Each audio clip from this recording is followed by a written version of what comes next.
Bueno, el tema a tratar el día de hoy son las mayorías y las minorías en México.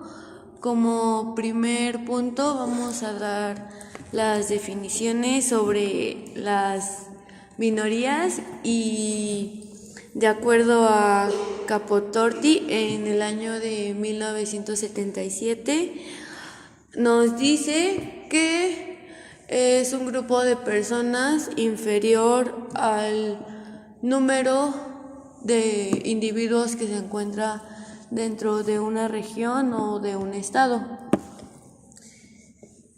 Deschenes en 1985 nos define que las minorías son un grupo de ciudadanos diferenciados por características, ya sean étnicas, religiosas o lingüísticas, y que son diferentes a una población. Según el autor Soriano Díaz, 1999, nos dice que los grupos minoristas son los que se encuentran en una situación grave de dependencia respecto a una estructura de poder. Estos se definen por su raza, lengua, religión y tradiciones. El Pacto Internacional de los Derechos Civiles y Políticos en 1966 entienden una minoría como aquel grupo de personas que comparten en común una cultura, religión o un idioma. Estas personas se caracterizan por sus costumbres, creencias, que cada grupo tiene, siendo como la religión o la cultura que adoptan de sus antepasados.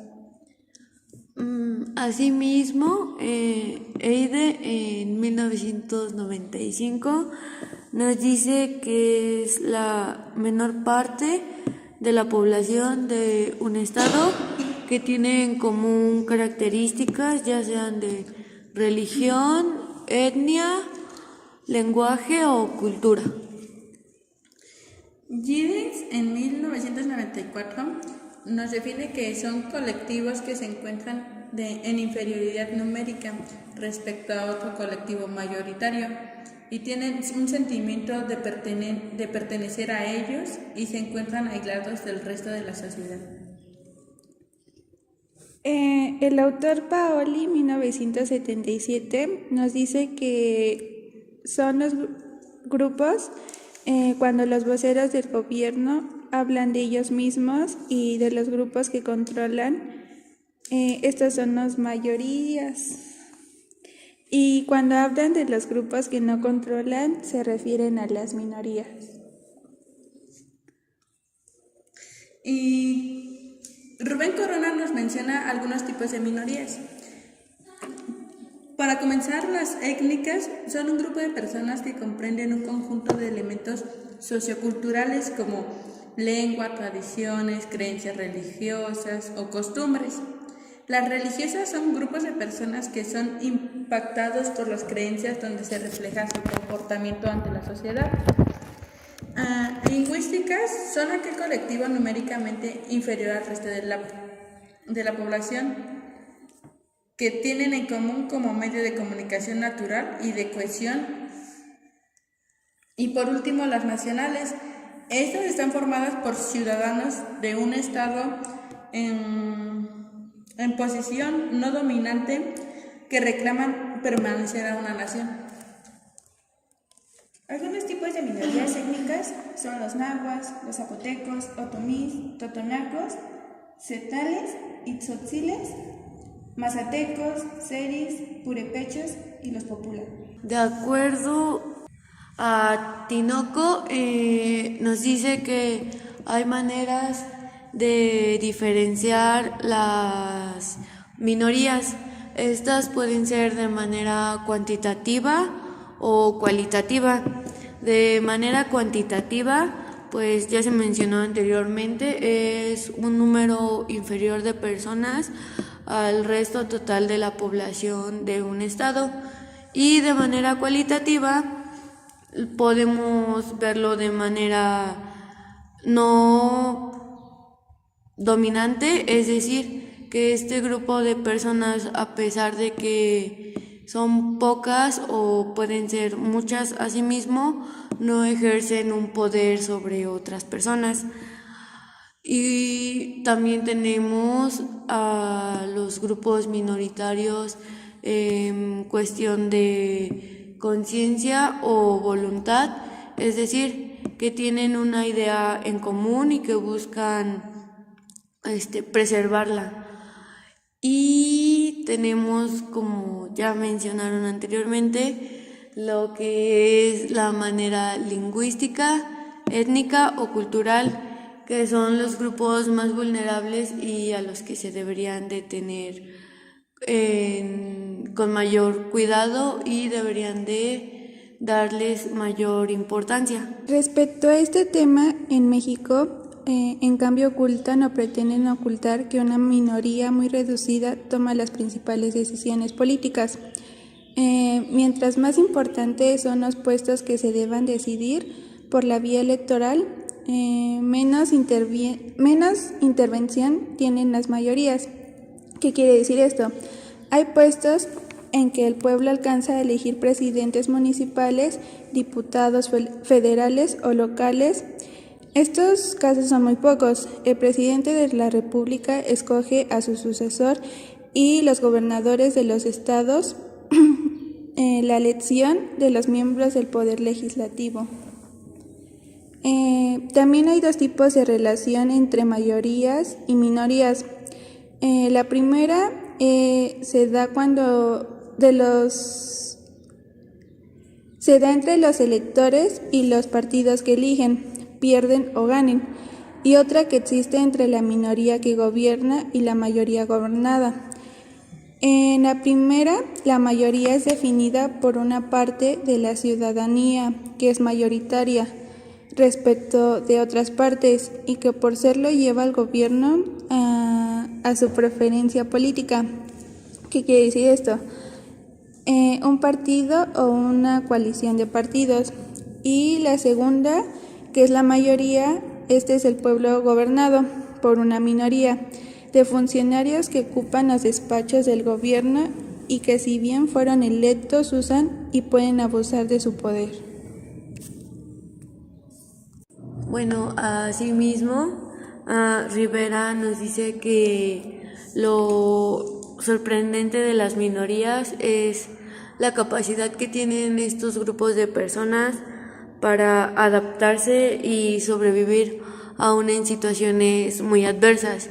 Es decir, como las personas que vienen de los pueblos indígenas a la ciudad a tratar de buscar un mejor trabajo o una mejor forma de vida.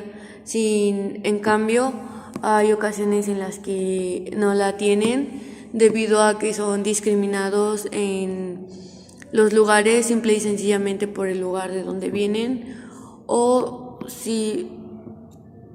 por el hecho de que no saben hablar español porque su lengua es una lengua indígena. Las minorías en Latinoamérica, también como minorías de otras partes del mundo, son pobres. Muchos son analfabéticos, que no saben leer ni escribir. Sufren de desnutrición porque no comen bien. No tienen servicios básicos, cosas que todos debemos tener, cosas como agua limpia, agua potable. También deben tener el derecho a la educación.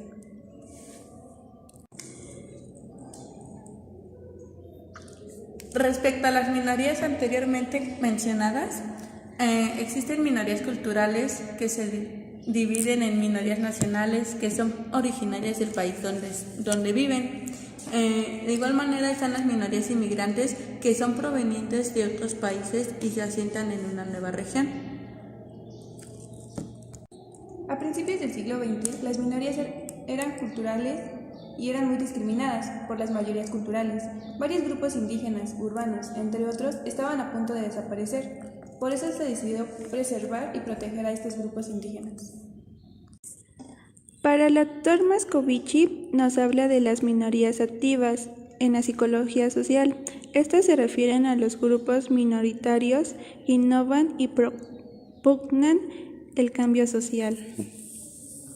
Bueno, de acuerdo a esto, lo podemos relacionar con el feminismo. ¿Esto por qué? Porque a pesar de que son un grupo de mujeres en grandes proporciones, buscan que la situación entre hombres y mujeres sea equitativa, es decir, que se les considere de igual manera a como se les trataría a los hombres. En pocas palabras, buscan un cambio social. Para dar por terminado el tema de minorías, podemos decir que los grupos minoritarios no necesariamente es en cuestión de número, sino que pueden ser grupos en gran número, pero que no ejercen un poder, y a la vez pueden ser grupos que son sometidos por personas que están en el poder, o pueden ser discriminados por las propias personas de una comunidad o de algún estado. El autor Arnoletto, 2017, menciona que una mayoría es el mayor número de votos obtenidos por un candidato o por una propuesta sometida a votación. También hay diversas clases de mayorías. La mayoría absoluta, cuyo umbral es la mitad o más de uno. La mayoría relativa, cuando el número de votos supera a los demás. La mayoría calificada se expide que supere un porcentaje, y la mayoría por cantidad son los votos que se manipulan por el número de votantes y los intereses representados por un votante. Como ya lo había mencionado anteriormente, Paoli nos habla que las mayorías son aquellos grupos en el poder, es decir, cuando los voceros del gobierno hablan de ellos mismos y de los grupos que controlan. A esto se le llama mayorías. Por lo tanto, se puede decir que las mayorías son las que oprimen a las minorías, ya sea por etnia o por medio de políticas o la religión o la lingüística. Dentro de las mayorías también existen las mayorías populares. Estas son aquellas que carecen de algún servicio o las cuales no pueden cubrir o sus necesidades básicas, como lo son la comida, la vivienda, entre otras. Las mayorías, en conclusión, no necesariamente son un grupo de personas alto, incluso pueden ser políticos o presidentes, mayorías, puesto que ejercen un poder sobre un grupo de personas. No necesariamente tiene que ser un grupo pequeño, sino puede ser sobre un estado, y este es elegido por personas, en general mayoría, que son el número de votantes que se necesita para que una persona sea elegida. Para ejemplificar las mayorías y minorías en México, basta con prestar un poco de atención en nuestra vida cotidiana. Supongamos, vamos caminando por la calle y pasamos por la entrada de un banco, donde vemos a una persona en el suelo. Pensamos por delante que no le ocurre nada y no necesita ayuda, porque estamos viendo que el resto de las personas actúan de igual forma y que por lo tanto no precisará ayuda. En esta situación también actuamos nuestros prejuicios, ya que prestamos atención a que a la gente no le importa, y nosotros nos llegamos a pensar que es un vagabundo, un borracho o un drogadicto. Pero, ¿y si es una persona que le ha dado un infarto y nadie actúa? ¿Y tú qué harías?